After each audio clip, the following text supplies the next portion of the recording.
Welcome to Public Policy Conflict. This is our first time together, and my priority is reviewing your syllabus with you, answering questions, clarifying expectations. As I often say to my students during this syllabus class, the syllabus is our contract together. You can rely on it when you are editing and preparing all graded assignments. You should be referring to it on at least a weekly basis. It has in your calendar all the teaching and learning activities. Except for the lectures I will be posting with occasional additional postings. You can rely on this solidly. And I trust you have already looked at it carefully more than once. That you have it in front of you right now. If not, I would suggest that you return to my lecture later when you do have a copy of it in front of you. Reading it line by line is critical if you want to do your best in this class. Students who flounder often have not developed a habit of returning to the syllabus, relying on the syllabus. Now, if I am starting with the first page of our syllabus, but before I go into details and highlights, I try to keep my lectures every week to about 20-25 minutes, even 15, because it's not easy, I understand, to listen to lectures online. So I don't have the time to read it all. But before I begin, let me say how timely this course is. When I was first asked to teach this course, I must say I envisioned something a little different. Public policy in my world refers to all of the laws and regulations that are passed by our various legislative bodies so that our society is operating in ways that are fair and just, transparent, wise. And so I view public policy as any kind of advocacy, social movement for law, for change in the law. And as a former practicing litigator and one of your lawyer mediator faculty, I would envision that this course would broadly include many interests. Responsible gun ownership is certainly timely, police community relations, tackling the corruption that we have in some of our police forces and government agencies. These are all public policy debates. When I looked at the syllabus for the first time, though, I discovered, and I'm quite happy about this, but it's much more narrow than I envisioned, that the focus of this course is environmental law, public policy, and NCRP. Now, environmental law is a passion of all of your current full-time and some of your part-time faculty. It was my greatest passion along with child welfare in law school. And so I'm happy with this focus, but I want to let those of you who do not necessarily share this as your only public policy interest, that I am going to try to provide some room for you to study and pursue your own interests with the graded assignments. Certainly, I have to respect the course description, which focuses on primarily federal law and federal NCRP. I also need to respect the course goals and learning outcomes. But within that, I'm going to try to give you room to focus on your own interests. All of these public policy debates are critically important, so there's room for quite a bit of diversity here. That said, as you look at the course description, you will see that all of you will be focusing on a weekly basis on environmental conflicts. Now, before I go on, you'll see my name and my contact information at the top of the page. For the first few weeks of our course, please use my email to communicate with me. Our campus schedule is not the same as distance, so I will be able to immediately respond to you if you use my email, and I try to do so 48 hours. Once I'm on campus the end of January, then you're welcome to call me during my office hours and also schedule appointments at your convenience. Phone appointments you can do at any time. I'm encouraging you to be in touch with me, get to know me. Often a phone call, a conversation is all it takes for you to feel more comfortable in the course, that you're proceeding in the right direction. So please, be in touch. The course description focuses on federal environmental NCRP, which is interesting to me because I actually, before becoming a full-time faculty about 20 years ago, I had a full-time mediation practice, and even before that, a litigation practice. And my mediation, conflict resolution, consulting, facilitation practice included serving the Department of the Interior in the United States. And some of you will be aware of the Department of the Interior. They are the scientists, the engineers, the government bureaucrats at the federal level who are responsible for all taking care of all U.S. lands, forests, dams, and they're at the heart of environmental NCRP. While I had that full-time practice and before, I actually benefited from President Clinton embracing NCRP as he was trying to restructure and downsize federal government. He put into law, public policy, the use of mediation, facilitated rulemaking, and other NCRP processes in an attempt, in my mind, to both make our federal bureaucracies more efficient, less costly. You can imagine if they're simply relying on lawsuits, how horrendous this would be, but also to be more responsive to us, to the public, who they are tasked with serving, and to include us in their deliberations and decision-making regarding all of these lands. This is a fascinating area, and I will have quite a bit to say as we proceed through the course. What I found studying environmental law in law school, and I studied with Daniel Farber, who is a renowned environmental lawyer now teaching at Bolt Law School at UC Berkeley. What I found is that there were many people like California's Governor Jerry Brown, who actually was the governor long before my practice, and currently is our governor. People like him were visionaries and attempting to create public policy incentives for saving energy, for example, both in construction, vehicle use, all the different, industrial uses. They were really trying to get us to wake up to the need to participate in environmental decision-making decades ago. And what I discovered is that most citizens are not that interested in even benefiting from public policy that provides incentives, for example, for solar energy, for electric cars. And so if they're not even interested in making those type of lifestyle changes, how interested will they be in participating in these environmental decision-making processes, these public hearings and forums? Now, I will be showing an interview with one of our part-time faculty who is involved in trying to clean up toxic waste in one of the Los Angeles South Bay communities, neighborhoods. And certainly she and those living in this community are motivated. So sometimes what we're discovering is there must be a crisis. And as I am taping this lecture with you, we are having another summit meeting about climate change. All the leaders of nation states from around the world are coming together to address this impending crisis.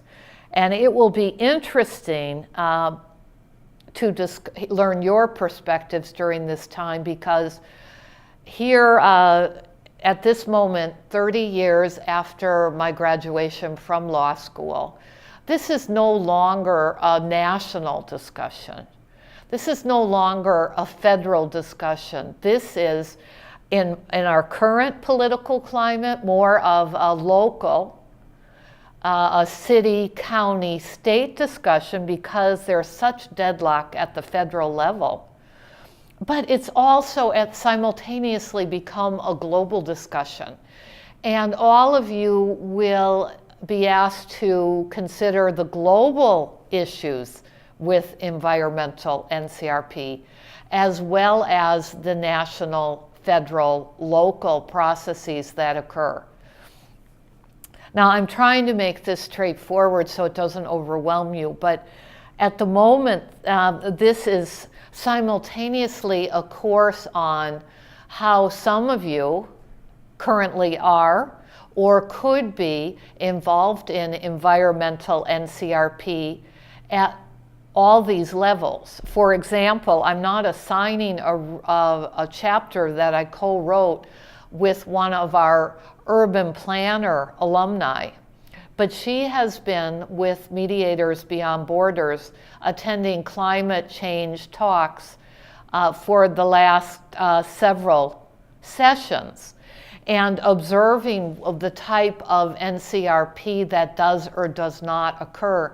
And she approached me to co-write a chapter where I could talk about creating a more inclusive, just international dialogue process where power is actually balanced. Quite a radical thought if you're aware of how the climate change talks have gone to date. At the same time, this is a course on true peace building, looking at examining our lifestyles, and I'm assuming most of you share with me a Western lifestyle of consumption that has been quite comfortable. And now we are facing what I see, based on what I have read and studied, an inevitable crisis with climate change. We are already in the midst of it. And we will talk about evaluative approaches to NCRP because scientists must be a part of this discussion. This is not simply a matter of opinion. You know, generations ago, the majority of people asserted that the world was flat. It was not. And I think I will submit right now, there's a large group of people, particularly corporate people, arguing that climate change is a myth. It's an exaggeration. But watching the melting of the glaciers, experiencing the warming of the ocean temperature in my own backyard, seeing the drought, knowing that people here are starting to try to take salt out of the ocean to supply their water needs. There is something that is a crisis that we must look at together if we are truly interested in building peace. We cannot simply just mediate or facilitate a negotiated rulemaking public policy. So that's a lot of introduction before I get into the syllabus. Let me share some highlights with you. Now, if you have studied with me before, my students say I'm very predictable. Once you understand how I grade and what I look for, you can pretty much rely on that in future courses. So those of you who have studied with me before, please, mentor your colleagues so they feel comfortable with me. And if you're not comfortable mentoring, please have them talk to me so I can mentor them. The learning outcomes are used to credit everything that you do that I grade, along with the grading rubric that you will see later and the actual expectations for whatever that is that I also have outlined in the syllabus. So every time you submit something or post something that you know I will be reviewing to credit, I would suggest you turn to these learning outcomes and ask yourself, are you doing this? And could you do it better for more credit? Let me go to the second page. I do detail on the second page how I credit participation. I do look for evidence that you're doing the weekly assigned reading. I look for the best of NCRP community with each other. I think this class is small enough that you will have one class group. I look for your consideration of each other, open communication.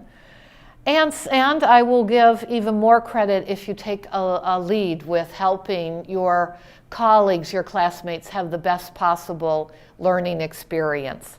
Now, since this is an elective, I see this as an advanced class. I expect you will all show the best of your NCRP knowledge to date in everything you do, and I welcome that. At the same time, if you go down and look at the midterm analysis and then the final paper analysis, I am looking for evidence of what you're learning in this course. So I would suggest you balance the two to maximize your credit. Now, you will be able to select a focus in this course, and it will determine which books you are using. We will share one book that everyone reads, no, actually two.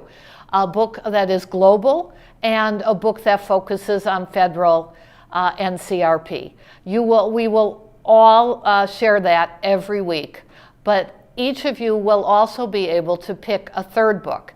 And I'm asking you to decide whether you will focus on public policy advocacy, changing the law, or environmental mediation. Either is fine with me. Okay, if you turn to the third page, you will see the required books for everyone, and then you will see the book that you will use if you pick public policy advocacy, which frankly is negotiation at its best, or environmental mediation. You also see my grading rubric and the points distribution. Okay, let me go. Now I'll tell you, if you read the grading rubric and you use it for everything you post and submit for credit, you will earn more points if I see the grading rubric in your work. It's that simple and straightforward. So please study it closely. You will also, I'm turning to page 4, you will lose points if you do not carefully proofread and edit your writing. We now have a writing center, a new writing center at Dominguez Hills. I'm hoping that it's available to those of you who don't live in Southern California.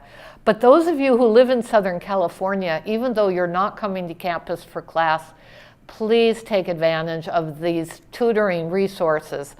You will benefit greatly in your career with every improvement in your writing you make. And it's tedious work, but it is critically important for your culminating project in this program.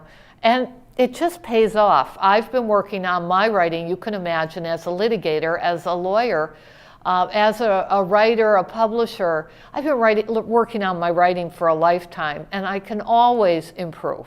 So it's a discipline worth adopting. Now, the actual grading scale at the bottom of page 4 is not the one I normally use. I'm experimenting with these rubrics. They are traditionally undergraduate rubrics at Dominguez Hills. What I'm saying to you is, depending on how you do in this course, I may be flexible, giving you higher grades than are indicated by points. We'll discuss that later. Okay, page 5 gives you the policies of Dominguez Hills on academic integrity, my policy on due dates, makeup work. You will lose a grade level for every day late unless you have a documented family emergency, medical emergency. That's out of fairness to all of your classmates working hard to do their best. Okay, I don't need to go. There's also a disabled student service policy. Please read these and contact me if you have any questions. The calendar at the bottom of the page is where you will find your weekly activities as well as your assigned reading. You need to refer to this every week, the beginning of each week. And there is assigned reading from each of the required texts, and then I'm asking you to do a chapter from whatever your choice of text is. As you can see, if you turn the pages, I have detailed the activities so that it's quite clear what you're expected to do each week. if you look at week 2, I will be providing a list of 43 environmental case studies, a variety of interests such as wildlife, land use, forest use. And I'm asking you to decide together which ones you want to focus on when you are actively involved in negotiating and mediating case studies later in the course. So you will look at these topics, discuss them with each other, and propose which ones you will work with during the course. If not, if you can't reach consensus, I guess I'll have to go with majority interest. I'm going to try to make this work for all of you. Okay, I don't think I need to keep reading through the calendar. I have some optional activities. You know, what I'd like to suggest, again, is that you read this carefully and email me or call me with any questions. The last thing I will highlight before I end today is that your Turnitin due dates are in your calendar. Please make a note of them. I want you to do your best. Okay, I look forward to working with you this course. As you can tell, I have a lot of passion for the topic. I'll see you soon. Have a good week.